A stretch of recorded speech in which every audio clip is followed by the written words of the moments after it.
Allen Thomas. I hope you guys like the new set. I hope you guys like everything that we got going on here. Matt in the back did his thing, and listen, we are ready to go in today and give you guys another great show, another great episode, and something that's going to be edifying to your spirit, edifying to your family, edifying to your faith, and helping you become more unshakable every single day in your personal growth and your personal development and getting to that next level, right? Because a lot of us out here, we need that. We need to be able to grow every single day. We need to be getting 1% better every single day, okay? And a lot of us are always trying to hit the home runs and things in that nature. But what I want to do today is I want to focus on a couple different topics, and it may get a little emotional. It may get even a little testy. As a matter of fact, I may offend some people in this conversation, but sometimes the offended word that you get is the word that you actually need, right? It's the word that offends you. Sometimes it's the word that you actually need moving forward. So, but I guarantee you, if you stick with me throughout the entire show, all right, I'm telling you,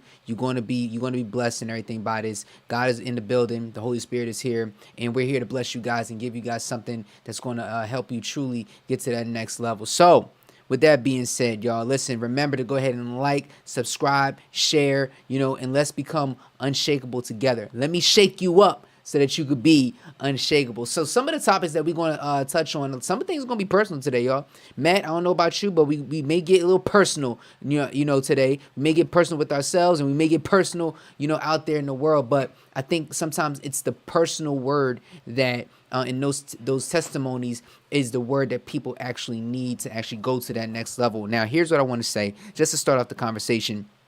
I want to help people right here.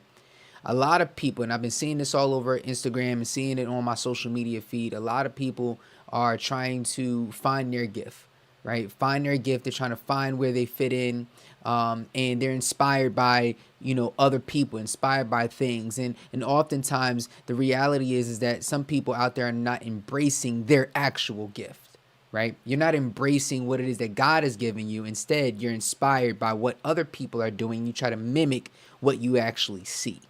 Right. And I think that's a problem right there. Now, that may offend some people, and some people may not like that, but that's the absolute truth. If you're looking to focus on your gift and find your purpose in life, there's nothing wrong with being inspired by people. Right. There's nothing wrong with that. But I need you to start embracing what it is that God has given you. And maybe you don't know that. Maybe you don't know what it is what God has given you. Maybe you're like, you know what? I hear you, Kenny. I understand what you're saying. But I don't know my gift. I don't know what God has given me. Well, let me help you in here. How about you start spending a little bit more time with him and you find out, right? How about you start spending a little bit more time with God and you're going to find out? How about you start dating God instead of dating other people? Oh, start dating God instead of dating other people, and you're going to find out what it is that he wants you to do, right? Because every person in here has a purpose. Every person in life has some sort of meaning on why they're actually here. The question becomes is how long are you willing to, go when in not having that gift, not embracing that gift, not embracing that next level? How much longer, right? Let me ask you guys a question. If you were to embrace your gift, and let's say you know what your gift is, right? What would there be more of? What would there be less of in your life, right? And oftentimes what I find is that people know their gift, they just ain't using it. I said people know their gift, they're just not using it. Why? Because they're afraid of what people are going to say. They don't have the self-confidence that they need. They're not cultivating the self-confidence. We're going to talk about that as well too, right? Or it could be some form of childhood trauma. It could be some form of a relationship, the people that you surround yourself with. Now, let me say this, right? Let's just start off with embracing your unique gift. Listen, number one, we need to recognize and acknowledge the strengths and abilities that make you exceptional. I'm going to say that again. Listen, recognize and acknowledge the strengths and abilities that make you exceptional, right? Embrace them fully and leverage them to your fullest potential. Now, that's a nugget for somebody. But sometimes we don't embrace what I like to call, or what many have said, we don't embrace, the failure inside the process. I'm going to say that again. A lot of us don't embrace the failure inside of the process. Now, it's not necessarily failure. It could be considered a setback. And the reason why we don't embrace that is because we don't like rejection. We don't like feeling like we let somebody down. We don't like feeling that we couldn't get it done. We don't like the feeling of it's not being accomplished. Let me tell y'all something. Do y'all know how long, for those that have been rocking with me for a minute, like, look at what you see right here. This ain't nothing but God behind me. Like this right here, this whole setup, this ain't nothing but God behind me. Because I started this podcast, in my home, on my computer, and I just started speaking. Just because I know what God had, put inside me. And I just started talking and talking and talking. And because I had a testimony, I had something to share, I had something to give to people. And we want to always hit the home run on things instead of hitting singles, instead of hitting doubles, instead of settling for triples and working our way up. Some of us, honestly or whatever, got to feel what it feels like to get to strike out. Some of us don't understand what it feels like to strike out. And oftentimes we're so used to or we're always trying to embrace a home run that we want to settle for that. But what if I was to tell you that when this first started, the audio was crazy, right? I was sitting there trying to interview people, simultaneously using a camera and trying to pull the audio and add the audio on top, and everything was just different. But the fact is that I was embracing the failure. I was embracing the journey. I was embracing the process.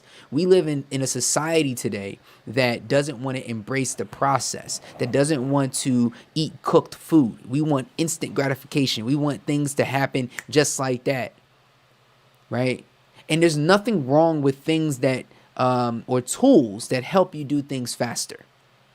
For example, when you for those that are new fathers out there, to my new fathers, you probably gonna have to put together the bassinet, you're gonna have to put together the playpen, you're gonna have to put together the crib, whatever it is.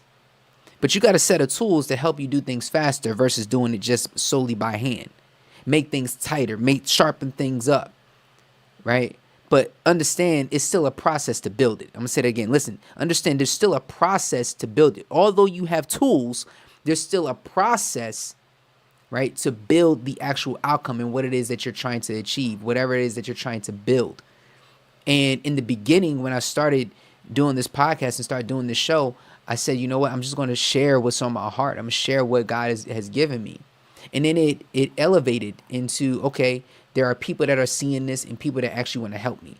People that see it and say, hey, listen, I can help with the cameras. I can help with this. I can help with that. And that started, and then I started bringing on guests, and then I started, having co-hosts and things of that nature, and it just started growing and growing and growing and growing and growing. I'm so in love with the journey. I'm so in love with embracing every single process of this, because whenever I get discouraged, I oftentimes, and I was Matt, and I was telling you this, in our call this morning, I said, whenever I'm discouraged or I feel out of order, I go to this old school song, and it's called Order My Steps. And it's a prayer that, we never really know how these old school songs really hit us when we children until we older. And for the last few weeks, y'all, I'm being a little vulnerable here, but the last few weeks I've been asking God, like, yo, order my steps. And the lyrics go, order my steps in your word, dear Lord. Lead me, guide me every day. Send your anointing, Father, I pray. Order my steps in your word. Please order my steps in your word, right? And further along in the song, it says, I want to walk worthy, my calling to fulfill. Please order my steps, Lord, and I'll do your blessed will. For the world is ever changing, but you are still the same. So if you order my steps, I'll praise your name, right? And if we go back and we say the world is ever changing, this is why we got to embrace the journey, because the world is ever changing, but you are still the same, meaning God is still the same. And if we are called to be, if we're created in his image and in his likeness, right? If we are to be like that, we got to embrace that as well too. For the world is ever changing. Remember, we are not of the world. I said, we are not of the world. So if the world is ever changing, but you are still the same, that basically is saying if we are created in the image and likeness of God, then we are the ones that are to also, never be changing, but also be the same as God is the same. Yesterday, today, and forevermore, right? So if you order my steps, I'll praise your name. So if you are ordering my steps, there is a process to this. There's a process to get to where we got to go, right? And I'm loving the process. And listen, let me tell y'all, when we talk about embracing failure and we talk about embracing the journey and we talk about embracing your gifts, listen, before even I started this podcast, I got another channel. It's called the Clutch Vision Network. And even if you go to that channel, you will see all of the bad audio, the bad sound, the bad camera angles. Like, everything was just bad. It was horrible. It was so whack. But I was passionate about getting that message out. Sometimes it's going to be messy. Sometimes life is going to be messy. Sometimes life is going to be dirty. Sometimes life is going to be like that. But guess what? If you stick with God, He's going to make it clean.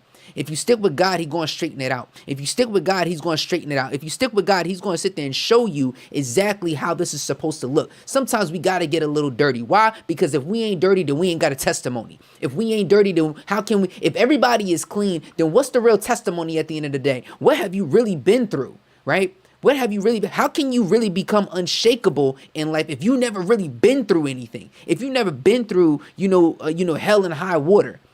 How? You can't. So it's important that we embrace our failures. We embrace the mistakes. We embrace that gift. Some of y'all got a gift that you don't even know why God gave you that gift, right? And you're not embracing it because you're saying that you don't want it. Well, guess what? Jonah didn't want his gift either, but you see what happened with him. Moses didn't want his gift either, but you see what happened with him. Like, listen, one way or the other is going to get done, right? So embrace the gift, y'all. I want to know, I want to hear from you guys in the comments, like, what would it be like if you truly, truly, truly embrace your gift? Like, stop lying to yourself. Some of y'all out there really lying and saying that you doing what you love to do when you really don't. You really don't. I don't even complain about what I do for a living. I don't complain about it. I love it. Right? Are there stressors? Yes. Right? Do I stress about things? Yeah. But I don't complain about it because I'm being super grateful. Like, Matt will sit there and tell you, like, yo, bro, I'm grateful. Like, I was just here. I'm just in here and I'm like, yo, like, this is dope. Like, I love what you did.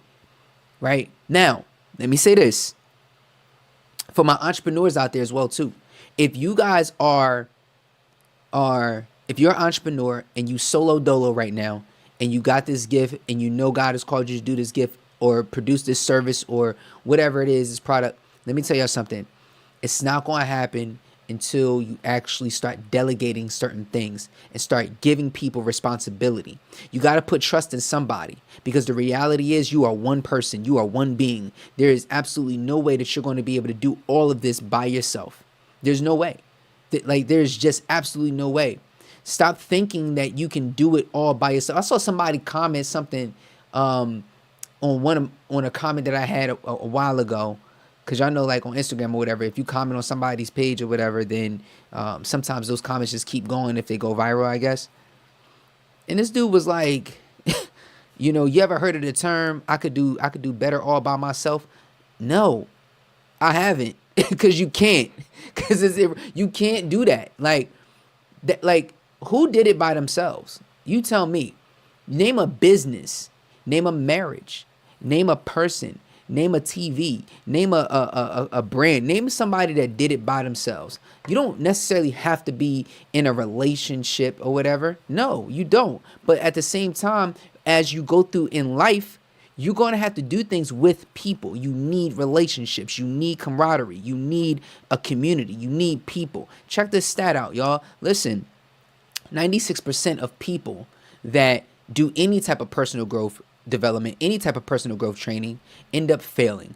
Why is that? Because they're trying to do it by themselves. There is no way that you're going to be able to grow personally if you don't have an accountability partner to hold you accountable to the things that you're trying to do and elevate in your life. There's is absolutely no way. What did the other 4% do? The other 4%, they changed their environment. They developed community. They did it amongst one another, and that's why they're highly successful. So you can either be like the 96% and be like, oh, I could do it all by myself and blah, blah, blah. Or you could be like the 4%, and the 4% says, hey, let's do this together. Let's do this together. You want to go fast? Go alone. You want to go far? Go together. It's simple as that. But oftentimes we don't trust people. We either A, we don't trust people, or B, we want all the credit. We want all the credit. We want to be able to say, I did it by myself without nobody's help, and that's it. I don't want that. I don't know about y'all, but I don't want that. I don't want to be the one to sit there and say, I did it all by myself. Like, I'm a team guy. I'm a team player. I'm somebody that, and maybe it's because of my upbringing. You know, maybe it's because of my upbringing. Like my dad, it was in the military. He was a sergeant in the Army, and then for a living he drove a bus. Right? I'm a team guy. My mom, she is an administrative assistant, servicing people, but they service people with a team. My dad, when driving the bus, like, there are many people that have to get somewhere. So there's so many different routes that can take you there. There's so many different routes that can take you to where these individuals got to go. Helping people get from one destination to the other is what I love doing. And when you look at your makeup of who you are and how you came up and what you are today, I want you to really look at your parents. Look at, who you grew up with. Maybe you didn't grow up with your biological parents. Maybe you grew up with your foster parents. Maybe you grew up with your grandma or your auntie or your uncle. Whoever it is that you grew up with, right? Look at the makeup of who they are and what you were surrounded with. And for me, it was all about helping people get from one destination to the other. For me, it's just on a personal level, on a personal growth level. And that's what I love doing. I love helping people see something different in themselves or elevating themselves to another level to become a better version of themselves, because a better you equals a better world at the end of the day. So I want you guys to understand that aspect of how to really, really embrace who you are. And I love the fact that, I used to go to my dad's job, and we used to play ping pong and stuff like that. And I used to think it was always cool to, wow, like he drives this big old bus and he gets people from A to B, and he takes this route to get them here to there. And it's such a selfless job, I feel, and I think that embracing that, you got to be somebody that loves to serve. You got to be somebody that loves to get people to the next destination and things of that nature. You got to be willing to drive. And the question is, are you willing to drive? Are you willing to take over the wheel and get to where you got to go? And then those people that are in the same car with you or the same bus with you, are you willing to take them with you to that next level? For me and Matt in the back, I told Matt this a long time ago. Hey, yo, we gonna work together, bro. Like, we gonna work together. We gonna do it. And it's working. Like, look at what it is that we're producing together, right? It's like it's a Jordan Pippen type of thing. You know what I'm saying? And I love that. But we have this open transparency with one another where we're able to adjust. And we were just talking about, right, man? We were just talking about like being able to adjust. But Matt, chime in real quick. Embracing, the gifts, embracing the failures and stuff like that. What do you think that comes from people? Like, why is it that they have such a hard time embracing what it is that they're supposed to be doing, in life? Wow. That was a good question. What must people... Repeat the question again. So what do people... Why are people so dismissive of embracing either their failures, right? according to their gifts or not embracing their gifts at all. You kind of hit it on the head earlier when you mentioned unique gift. And I think that right there is the part where we don't embrace it because it's unique. It's something special that you have that nobody else don't have. But see, when you have something nobody else don't have, now you could stick out. You could be the oddball. You could be misunderstood. And we don't like being separated. We don't like sticking out. We don't like being different because we won't feel accepted. We would feel, you know what I'm saying? We don't feel accepted. And that's where the rejection come out. And I could speak that from a personal level. You know what's so good? Let me bring the scripture up, bro. This is 1 Peter chapter 4, verse number 10. It says, each of you should use whatever gift you have received to serve others as faithful stewards of God's grace in its various forms. So let's break that down, right? So it says each of you should use whatever gift you have received. So when you say whatever gift that you have received, that could mean multiple gifts, right? That could mean like somebody could be, I could be I'm talented at social media, talented at speaking. I have multiple gifts. And furthermore, it's saying that you have received to serve others. I'm talented at social media, so it's serving a purpose. It's serving the purpose of helping you, the viewer, see things from a different perspective, right? And then as faithful stewards over God's grace, right? So we got to be faithful stewards over the grace that he has given us, right? You better steward the grace that he's giving because he could not give you the grace at all. We got to think about that. Like he cannot give you the grace and the space to move, but oftentimes we find people that say, you know what, forget it, I quit. Because somebody said something about you. Somebody sitting there targeting you on social media. Somebody sitting there saying like, oh, what she thinks she doing? Oh, she thinks she all of that, or he thinks he all of that because he this, that, and the third going on. And it's like, why do you allow people to distract you from the gift that God has given you? Why do you allow people in their disobedience to their own gift, right, distract you from what you got going on? People are only really coming at you like that because they don't know what they're supposed to be doing. They having their own problems. How the old saying goes, misery loves company. Misery loves company. And when people are confused, they're going to bring you into their own confusion.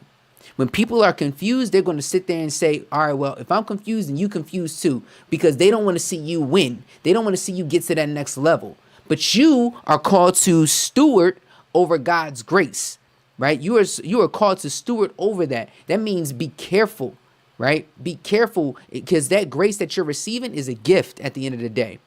You don't earn that. That's something that was given. And I just feel like, and it comes in various forms. So, like, when are we going to stop allowing people to dictate where we should go, how we should move, what gift we should have, and this, that, and the third? When are we going to sit there and say, okay, God, I surrender, and I'm going to go for it? Now, credit to the people that have done this already.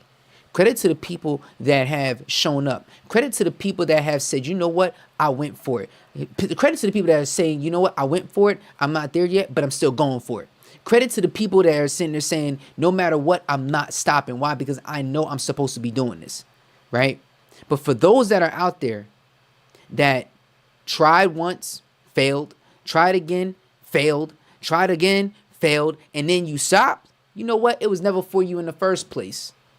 It was never for you in the first place, right? That means that whatever it is that you were trying to do was never for you. Because the gift that you have, the gift that you really want, the gift that God has really given you, you'll never put it down, no matter how heavy it is.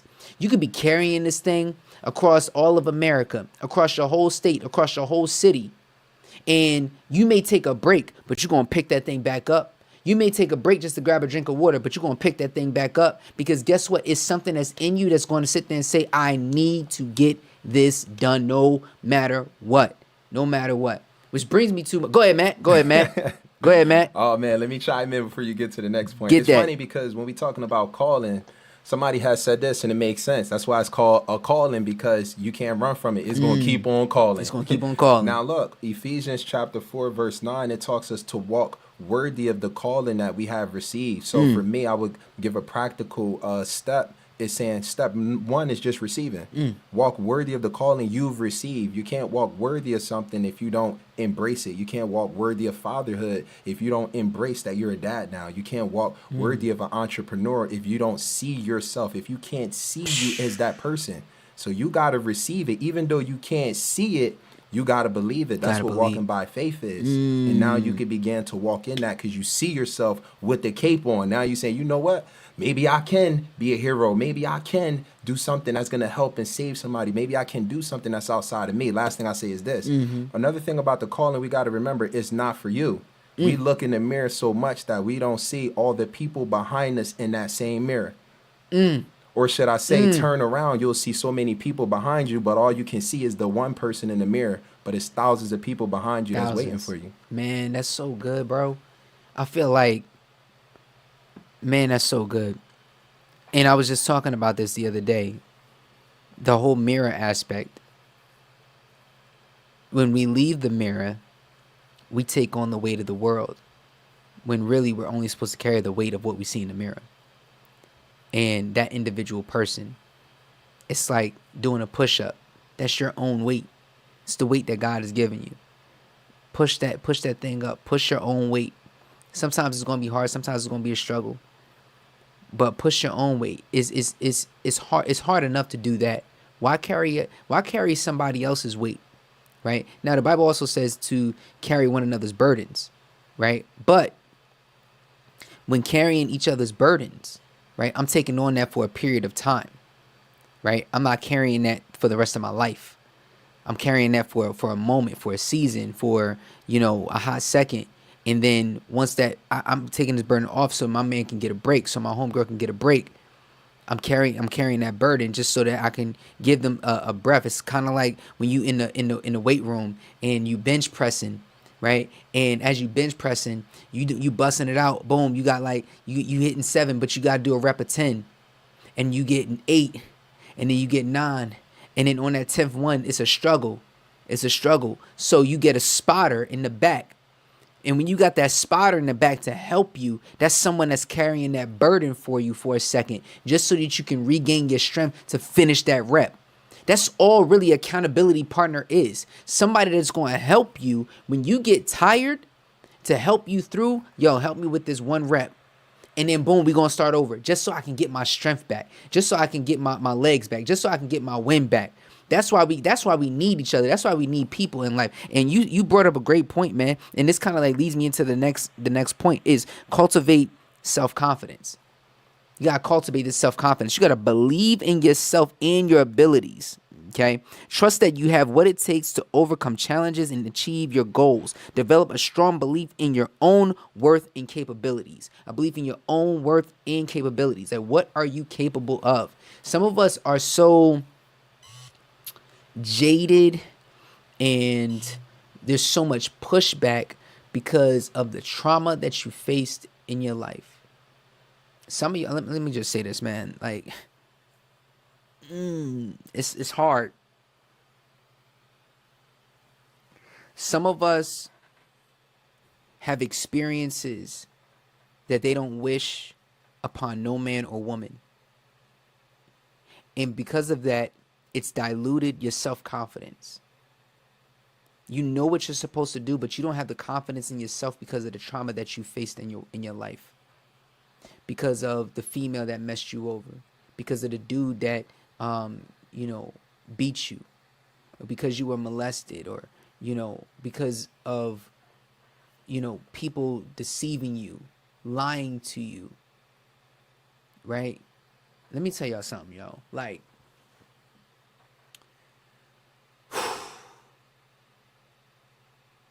I've developed a level of self-confidence over the years, and I thank my parents for it a lot, even though sometimes some things really hurt. Even people that I call my friends and my brothers, I've been able to still develop a level of self-confidence because I see where I'm going. I've gotten to a point where even people that I call friends, it's like I feel like I'm the one that's always reaching out. And some of y'all may feel like that, where you feel like you're the one that's always reaching out. And that could be discouraging. And that can kill your self-confidence because you feel like you're the one that's always reaching out to somebody, but nobody's, reaching out to you. Nobody's calling you to see how you're doing. Nobody's hitting you up. Nobody's really thinking about you. Matt knows I got this thing where if I'm thinking about you, I'm calling you. Like immediately. Like there's hands down, if you drop in my spirit, if you drop in my mind, I'm calling you, hey, what's going on? Because I don't know if something is going on. I just know that your name dropped into my mind and I'm calling just to say what's up, or I'm shooting a text message. And I think that we're so desensitized and everything to the world of doing everything by ourselves. And we have this narrative that we don't embrace one another from a brotherhood, sisterhood type of thing. It's always like looked at as maybe you need something. Well, maybe I just want to check in on you. Maybe I just want to hit you up. But because of a lot of that, it's diluted someone's self-confidence in how they move forward in life, right? Fellowship is so important. And even in this aspect, I think like I was talking to my man Brian.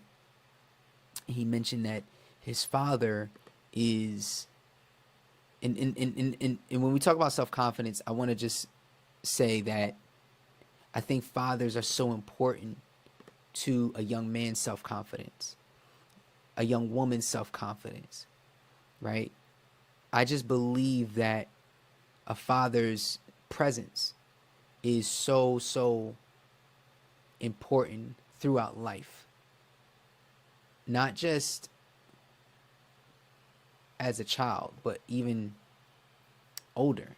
And that hits me even deep. And I don't even know why I'm going here or whatever, but I'm going here because I think self-confidence comes from the foundation in your upbringing and the people that helped you get to where you're at. And for my mother and my father, it's like growing up, my mom and dad, they had to take jobs that took them away from the family, right? Took them away from home. And I would see my mom and my dad like every 2 to 3 weeks, right?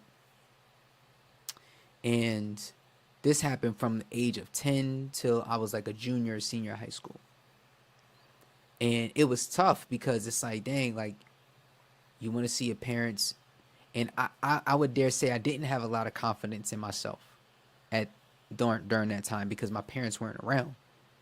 And when they came back, I started to have that confidence. Now my parents, still were my parents. Like it's not like they weren't there, right? Like they were there all the time, but it was just hard because growing up in the 90s, you ain't had no cell phones, you ain't had no FaceTime, you ain't had none of that, right? You didn't have those things back then. But for me, it was like it molded me into, Kenny, this is how you're going to learn how to have confidence within yourself, because mom and dad are not going to be here all the time. And I remember my mom, teaching me how to make my first batch of eggs. And I said, Mom, can you teach me how to make eggs? She was like, yeah, I'll make you some. I said, Mom, can I make my own eggs now since I know how to make, my own eggs? And she was like, sure. Make your sister some too. I said, all right, cool. I'll make my sister some. And then I said, Mom, can you teach me how to make pancakes? She said, yeah, I'll teach you how to make pancakes. I said, all right, cool. Mom, I know how to make pancakes now, Can I make my own pancakes by myself? She said, yeah, you can make your pancakes, but make your sister some too. And I said, Mom, can you teach me how to make French toast? And she said, yeah, like, I'll teach you how to make French toast. Mom, can I make my own French toast now? She said, yeah. And y'all know it. Make your sister some too. And I'm like, Why do I gotta keep always making Desiree food? But my mom was teaching me how to serve and be confident in my service. Be confident in what I'm about to give. Be confident in what I'm about to dish out. Be confident in what I'm about to deliver. Some of us are not confident in what we're delivering. Some of us are not confident in it. But God has already been showing you over and over and over again through the people in your life on how to do this. But you got to have the self-confidence to deliver, right? And I was talking to my man B, and on the flip side, I was talking to my man Brian, and he's been on the show before, and he mentioned to me that him and his father had, man, I didn't tell you this or whatever, but him and his father, they like, so Matt is graduating, he's getting his master's and everything at Rutgers. So I'm sorry, Brian is graduating, he's getting his master's from Rutgers, and he tells me that his father is going to be at the graduation. And him and his dad didn't have a relationship until he was like maybe 28.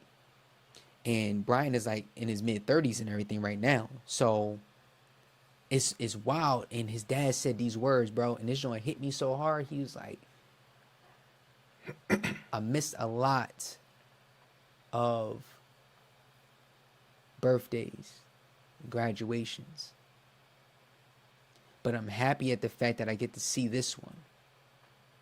And it just lets me know I didn't miss them all.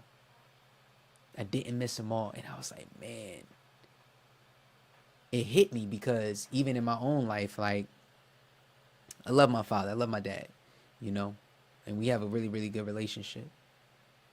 And for many young black men, it's like the many men, period.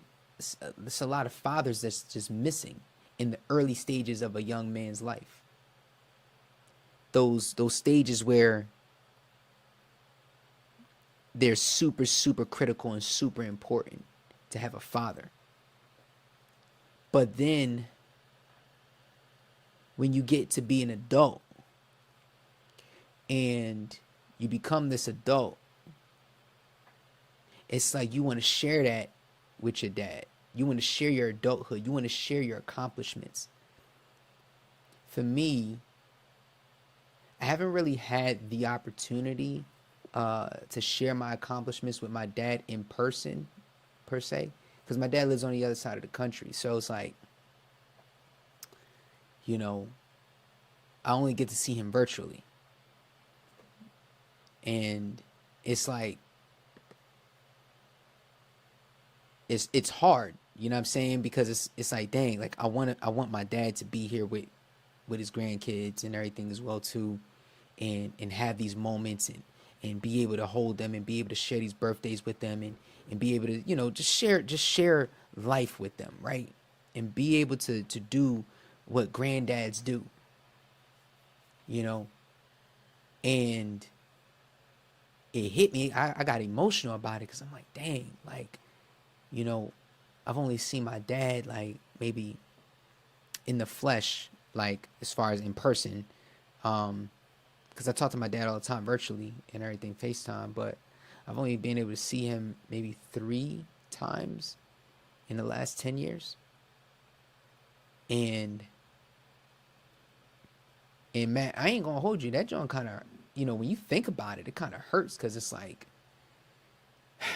you want to be able to share certain moments and everything, you know, with your father. And I'll tell you this, you know, my dad, and my dad's a great man, you know. I have nothing bad to say about my father. It's like, dang, like I want to be able to share these moments, you know, with you. And it's hard because he lives on the other side of the country and stuff like that. But I remember a couple years ago, I was doing a conference virtually, and I sent my dad the link to get into the conference via Zoom, and I didn't know if he was going to show up or not, but he showed up, and he stayed on for a good while, like maybe a couple hours, and enjoyed the conference. And I said, man, like, I just started bawling, crying, like in front of everybody. Like, man, like that was a raw moment right there, because I'm like, dang, like you showed up. Like, here I am. I'm in this new phase of my life. I'm trying. I'm doing my best or whatever to please God. I'm doing my best to please my wife, my children, serve my community. And really, it wasn't a validation, but it's like I want to be able to show my parents what they helped produce. I want to be able to show them that, hey, listen, I wasn't the greatest in school or anything like that. I wasn't, you know, I know like my decisions were far out there. I know my decisions were like crazy in your eyes. But look at what God is doing with, what he has helped you produce. Like, look at it. Like, look, I'm not out there on the street. I'm taking care of my family. I'm serving my community. I'm doing some really, really great things. And I could be far, far worse, right? But it just means a lot to an adult man to share those things in person as well, too. And I think that that's all I'm trying to say. Like, when it comes to self-confidence, the people that you care about the most, you want them there with you, because it helps boost the confidence. It helps boost that, so that you have people that's riding with you on a day-to-day basis, no matter what. And I know my dad supports me in all of that. It just feels different when it's in person, I think we've all had enough of the virtual interaction. I think that it just, sometimes you just gotta like say, you know what? I need to spend this time, because you're never gonna get this time back. You're never gonna get this time back. So I think when it comes to cultivating self-confidence, your tribe is so important. Your people are so important. Matt, I don't know if you want to chime in on that real quick, but before I go to the next thing, but I just wanted to let loose right there. I know I was a bit emotional on that one. Nah, absolutely. I mean, for me speaking as well too, I definitely understand. Like, we could get the praises and the applaud and the accolades from people, but it's certain people in our life that play a key role that when they're there, it can change a whole entire life. And it goes back to calling as well too. You never know, the impact you're supposed to have. Sometimes we look at the masses, but it could be that one person that you be there for that has the power to change the world. So you're changing the world because of the one person that you was there for that needed it the most. Yeah, absolutely. Absolutely, man. I think that, and you know what, where I get upset with myself sometimes, bro? Like, I'm being super vulnerable and transparent right here. Like, I was telling my wife this last night. I get upset with myself sometimes because I'm a man of order, right? Like, I want things to go a certain way. And when they don't, and this may be the choreographer in me, this may be the dancer in me. Like, in my mind, everything has to be choreographed or put in a place so that it's presentable. I don't mind freestyle. I don't mind organized chaos. However, I want things to go how they're supposed to go according to plan. And when they don't, I get like, I don't mind adjusting, but it rattles me a little bit. So my kids, man, I love my kids. But at night, and I'm pretty sure many parents or whatever have this same issue as well too. I know I'm not alone out here. And if you sit there and say that your kids don't do this or whatever, don't be lying to the public, all right? Listen, my kids try their hardest to stay up past their bedtime. And they try to stay up past their bedtime for whatever reason. Like, they get a kick out of staying up late. Oh, I went to bed at 11 o'clock. Oh, I went to bed at 10:30. Oh, snap, it's 1 o'clock in the morning and I'm going to sleep. Like, I get it and I understand, and I was there. But I get upset with myself sometimes because sometimes when it's time for me to decompress and it's like 9:56 and I know Javion was supposed to be in bed at like 9:30 and he'll come down, he'd be like, "Dad, you about to watch the game? Can I watch with you? Are you about to play the game? Can I play with you?" Knowing it's a weekday, knowing that you got school, right? And as much as I want to allow him to stay up, I can't, because there's an order. And when there's an order, we can't go out of the order. You know, game day is Friday and Saturdays. That's game day. But all he wants is to chill with his dad. All he wants is just to kick it, no matter what time it is. And I love that. And sometimes, you know, it's hard for me as a dad because I gotta, you know, we gotta have discipline. Son, I know you want to stay up, but you need your rest. And I know this is what you want, but we gotta stick to the plan. Sometimes the hardest thing to do is to stick to the plan.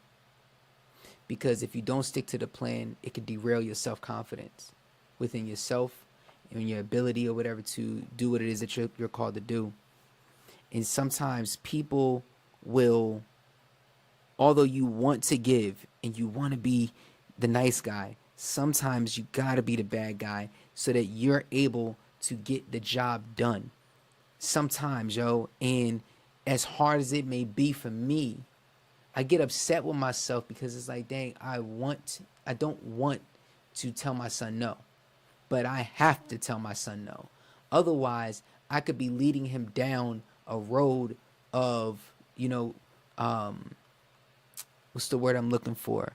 I'm leading him down a road of despair or crippling him, mentally, being like, yo, it's okay to stay up all the time. It's not okay to stay up all the time. However, on the weekend, when we don't have anything going on and you don't have school the next day, and even though my kids are homeschooled, they still have school the next day, right? I'm like, listen, you still need your rest. That's just not how I parent, right? And I just feel that I beat myself up on that because it's like, I really want to kick it with you, but I can't right now because you need your rest. And some of us, have to embrace that we're going to have to make hard decisions in life. And sometimes those hard decisions are the best decisions so that we can get to that next level and exceed to where it is that we're called. So number one, y'all, embrace the unique gift, right? Number two, cultivate self-confidence, right? Cultivate self-confidence. Now check this out, right? For God gave us a spirit of not fear, but of power and love and self-control, right? That's 2 Timothy chapter 1, verse number 7. For God gave us a spirit of fear. Gave us a spirit not of fear, but of power and love and self-control. And what I feel that a lot of us have a spirit of fear and we lack the self-confidence in ourselves and we operate out of fear. But if God never gave you the fear, why are you operating in it, right? If he never gave you the fear, why are you operating in it? Because of what we see, what the culture is saying, or, it's wild to me how we operate in such a fear when we get older. But as a young child, we don't. We are fearless. We'll jump off of, steps that's like, 4, 5, 6, 7, 8 steps and everything. We ain't really got the jumping ability, but we believe that we got it. Or we'll run down the street or we'll get on the bike, whatever the case, we believe that we got it. But the fact is that as we get older, we allow culture to shape our mindset. And that's why it's so important that we become unshakable. Stop allowing culture to shake your mindset. When you were born to be unshakable, Hebrews 12:28, we got an unshakable kingdom. And if we got an unshakable kingdom, my Bible says or whatever, let things be as on earth as it is in heaven, right? As it is in heaven. So basically meaning you should be walking around with an unshakable mindset, with an unshakable kingdom mindset as well too, right? So we need to make sure that we're doing that. But how do we do that, right? How do we do that? The step to doing that is getting out of your comfort zone. Getting out of your comfort zone. Some of y'all are too comfortable. Some of y'all are too comfortable where you at, and let's just call it what it is. I just feel like there are a lot of people out there that are comfortable being where they're at in their relationship. Some of y'all comfortable be comfortable where you at in your business. You comfortable in your finances. You know you need to be doing better. You know you should be doing better. You know you deserve better. But you are so comfortable, and you're afraid because you're afraid of the rejection. You're afraid of the backlash. You're afraid of the hate that may come upon you. You're afraid of it all. Let me tell you something. For those that are trying to get to another level, I'm gonna give you a key to success, and it's vulnerability. A lot of people ain't gonna say this, but I'm gonna say it. Your vulnerability is a key to success. Now, I'm not telling you to be vulnerable with everybody.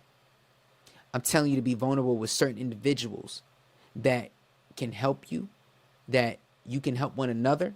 You guys both benefit from one another, because you being vulnerable and transparent can truly, truly help you become unshakable. Yeah, I'm being so serious right now, because I've received, the benefits of someone who has been vulnerable. I've been vulnerable with y'all from the beginning. Letting y'all inside my family, letting y'all see my family, letting y'all see what's going on with my family on Instagram and TikTok and Facebook and stuff like that. And being vulnerable enough when my son was fighting cancer, letting everybody know what was happening.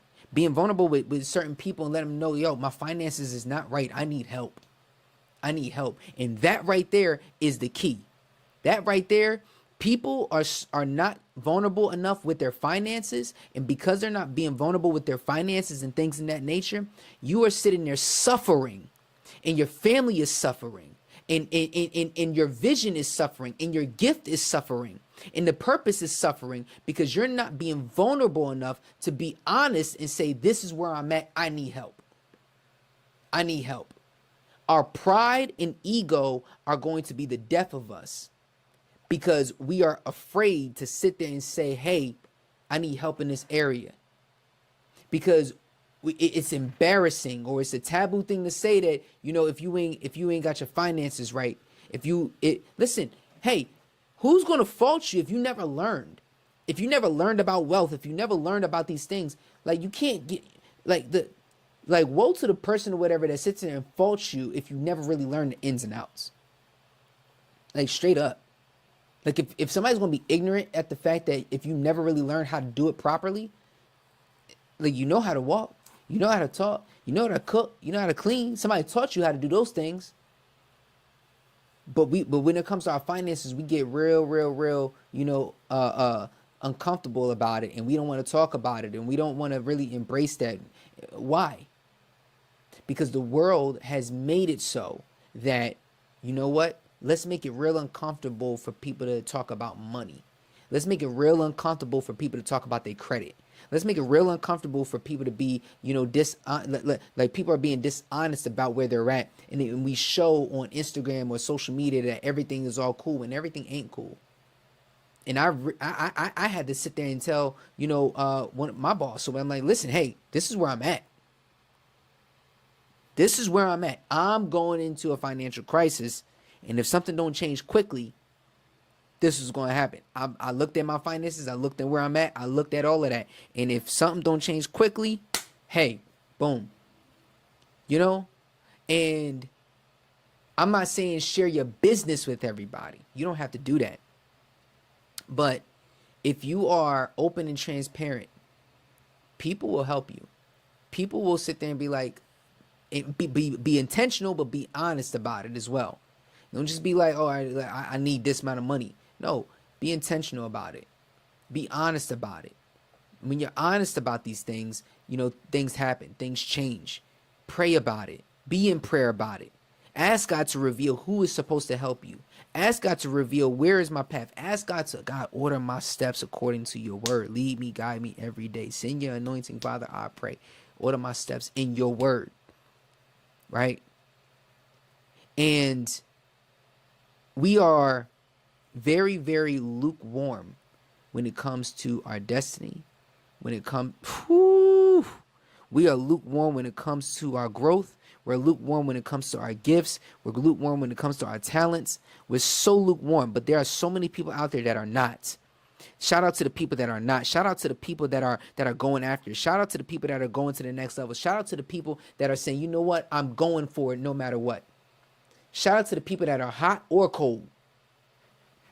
Y'all need Bible or whatever on what I mean by that. Check this out, yo. I gotta pull this up, Matt. I gotta pull this up for them because when we went over it the other night, I was like, oh no, this is I'm gonna go to Revelation, which is a book that a lot of people don't want to sit there and talk about.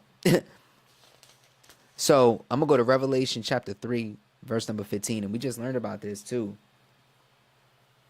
And this is Jesus saying, he says, I know all the things you do. Right now, he's talking to the church of Laodicea. That's how you say it? I believe so. Yeah, Laodicea. I believe that's how you say it. All right. I be jacking these names up in the Bible, y'all. Don't come for me. Don't come for me. All right. All my scholars out there that know Bible, do not come for me. Give me grace, because I really be jacking these names up. All right. You gotta forgive me. I just ain't got that tongue. Okay. So look, verse number 15, chapter 3, verse number 15 in Revelation says this: I know all the things you do, that you are neither hot nor cold. I wish that you were one or the other, right? But since you are like lukewarm, neither hot nor cold, I will spit you out of my mouth. Which is super, super crazy. This is Jesus saying, I will spit you out of my mouth, right? Now, obviously, he's talking about a church in Revelation, but that's not where I'm going today. Like that church, he dealt with that church. That was crazy. But I'm going to use it in a different form, right, to make a certain point. Because what he's saying right here, you being lukewarm is you being comfortable. Here in Jersey right now, it's maybe like 60 degrees. It's not hot. It's not cold, right? But this particular church, there was a city named after them, and the water there is lukewarm. Doesn't taste good. Not at all. Not even for a little bit. It's like drinking like warm Pepsi. Like, who want warm Pepsi? You know what I'm saying? Like, who want warm Pepsi at the end of the day? No, you need something refreshing. So what he's saying is, you're either hot nor cold. I'd rather you be hot or cold. This way I could decipher who you are. Right? If we're hot, we're passionate. We know what hot is. But when we cold, what cold are we talking about? How chilly are we talking about? How cold? What? Like, you gotta ask yourself the question: how cold is cold? -0, right? -8, -9, 20 degrees. Now, 20 degrees is cold. How cold are we talking? The thing is that when you are at the barbecues this summer and you open up a can of soda, you open up a juice, more than likely it's gonna be on ice. Because of the humidity, because of the heat, that cold beverage is going to be refreshing to your body. That ice cold water is going to be refreshing to your body. When the seasons change and it goes into wintertime, hot cocoa, do it right. Hot coffee, do it right. A nice little cappuccino, do it right. It warms that body up. It gives you that build, gives you that confidence, right? So what he's saying, I'd rather you be passionate and hot or cold and refreshing to the people that need it the most, right? And when you have that, when you have the people that are going to feel that refreshing, that get that refreshing, that need it the most, let me tell y'all something, things change. Things change. Things shift, right? You know, Matt, I don't know if we're going to chime in here, but there's a lot of people that's lukewarm out here, and they really, really, really need to pick and choose if they're going to be hot or cold out here in the world, bro. You're stuck in the middle. Today is time to choose a side. And check this out, right? Let me say this real quick, because I know there are a lot of people, a lot of influencers out there, and they oftentimes say this: when is the church going to wake up? We hear that far too often. And we've been hearing it for I don't know how long. And in every generation, you have somebody that's going to sit there and say, when is the church going to wake up? Now, we are not in every community. So I'm not even going to go there. Are there individuals that need to wake up? Absolutely. But I understand why they say it because of the rhetoric that goes on. I understand why it's being said because of all the nonsense that's being posted on social media, because of all the demonic things that are on social media. But hear me out. Just hear me out. I'm not saying that you can't say that, because I believe that it needs to be said. When is the church going to wake up? But what about the church members that are already up? What about the ones that are already awakened? Right? Because when somebody says that, it's almost like you're the only one that's awake. Right? It's like, if you're saying this individually, it's like, when is the church going to wake up? That statement, when is the church going to wake up? Or when are y'all going to wake up? Like, I'm awake, when y'all going to get there? Right? I understand the context of how a person is saying it, but the thing is that what if we started talking about more of the good things that the church is doing? What if we talked about some of the people that are out there and rocking out for God and going hard body and going to another level? What if we talked about what they are doing good? What if we seek out the good that people are doing instead of all the bad? And I'm not saying that the bad doesn't need to be addressed. It does need to be addressed. However, what about all the good things? Right? What if we started producing more good news? What if we started producing or speaking and preaching more good news? You know, I'm not saying that you don't I'm not saying don't talk about sin. I'm not saying don't sit there and tell people, don't teach people on repentance and everything, because I believe that is important. We do need to repent from our sins. We do need to talk about that. We do need to talk about all the things or whatever that we have done wrong so that we can move forward. But what I'm saying is that let's talk about those good things. It's some good churches out here, y'all. Like, straight up and down. It's some really good churches that's planted out here in the world that we don't talk about enough. And these are the ones or whatever that's not out here being like the celebrity churches or the mega churches that you see and this and the third, that got congregations just as big as a mega church, but they don't consider themselves necessarily a mega church at all. Right? There are actually, those that are out there. Right? And we have to understand that. And it shouldn't always be you shouldn't always be looking for a problem for clickbait. Like, I'm sorry, y'all. Like, it's just like, it drives me crazy.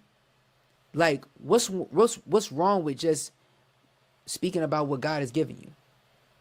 What's wrong about sharing what God has given you? What's wrong about sharing what God has already told you to share? And instead of, people all up in your DMs and stuff like that. And I get it. It needs to be addressed or whatever. And I think that it serves a purpose. I don't know, man. I'm just saying, like, maybe it's just a preference for me. Like, I'm like, dang, I would love to see. And maybe I'm the one to do it.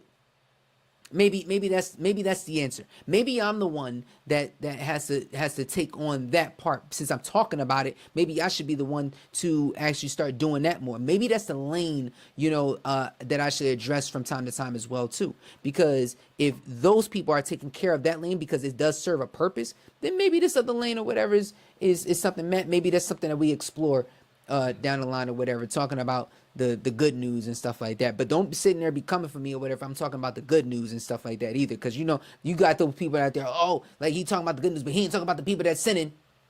But you know what, we're gonna talk about that too. But anyway, that's a whole other topic. I got off track and everything for a second, but the fact is that we gotta get uncomfortable. We gotta get uncomfortable. Some of us are called to speak and we don't want to talk in front of the camera. Some of us are called to write, but we ain't willing to pick up the pen. Some of us are called to sing, but we ain't willing to sit there and get them vocal lessons, right? But when, if not now, then when? When do you change? When does the things shift? When does things shift for you, right? Some of us are so comfortable in a marriage, that your marriage is drowning and is almost at the end where it's like, you know what, forget it, I'm done. And you just going through the motions because you don't want to have that uncomfortable conversation on how you really feel.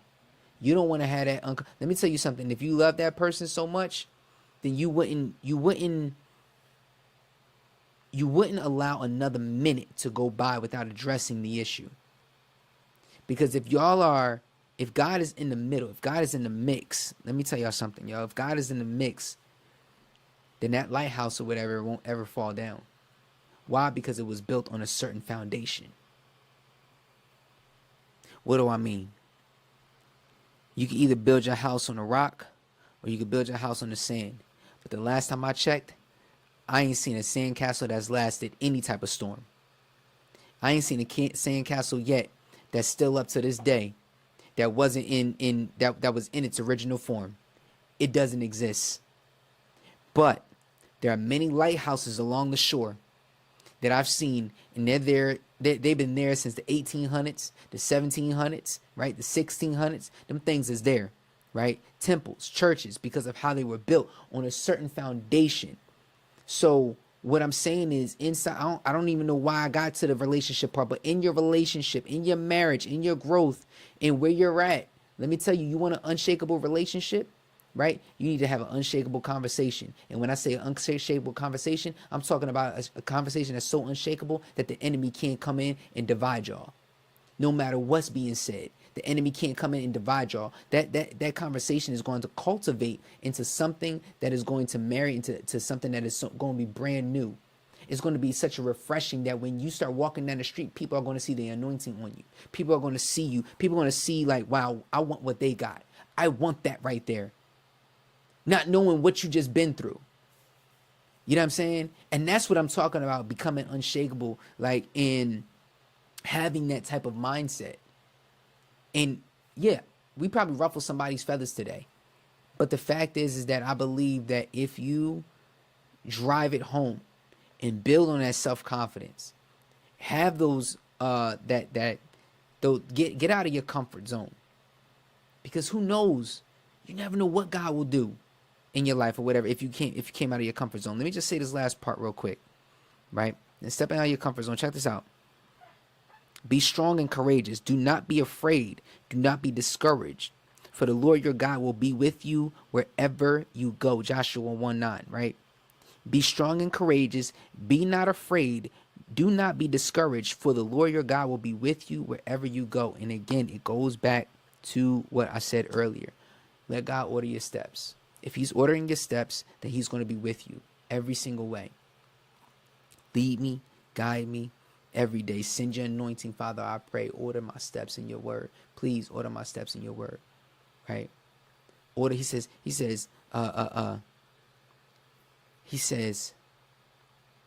order my tongue in your word. Right? Order my heart in your word. Guide my feet in your word. No, I'm sorry. Show me how to walk in your word. Show me how to talk in your word, right? If I need a brand new song to sing, show me how to let your praises ring in your word, right? And it's like, whenever you get discouraged, I need y'all to start reciting those words.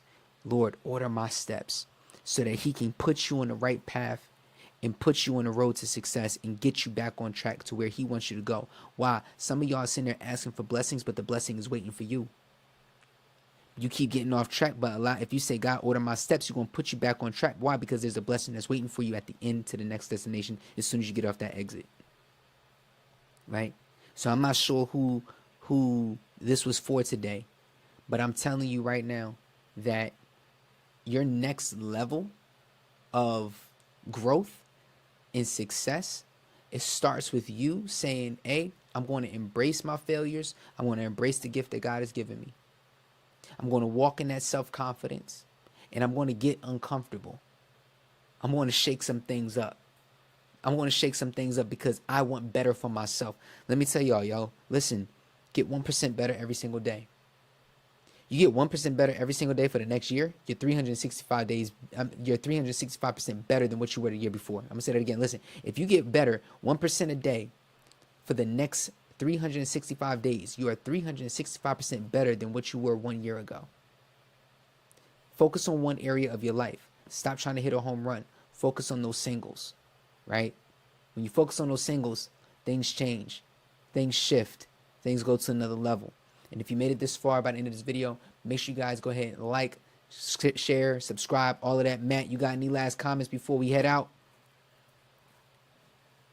Nope. Matt's good. Matt's good in the back. All right. So listen, guys, make sure y'all like, subscribe, all that good stuff. You know, if you guys enjoyed these videos, if you guys enjoyed this conversation, this unshakable conversation, please make sure you guys go ahead and support this so we can continue to elevate this channel and bring you guys more and more and more great content that's going to help you in your personal growth, help you in your faith, help you in your family, help you in your leadership, help you in your entrepreneurship, help you in your community, all that good stuff. All right. So listen, go ahead, make sure y'all go ahead and do it. Do it now. Do me a favor and do it right now. Go ahead and like, subscribe, all that. Okay, next week we got an amazing guest. Miss Terry, the credit lady, is coming on. All right, she's got the jewels for those that need to get their credit right. Listen, we're gonna have some unshakable credit in 2023. Let's get it. Some unshakable credit in 2023. If you want to go ahead and make sure that you subscribe and like and get the notification bell, because when we drop this, you do not want to miss all the jewels that she's going to be dropping on the channel. All right, I'm Kenneth Allen Thomas. I'll check y'all later. For my man Matt in the back, remember, when we change the mind, we change the game. Yesterday is gone, tomorrow worry about itself,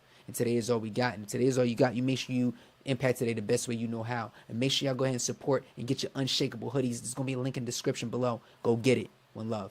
Peace.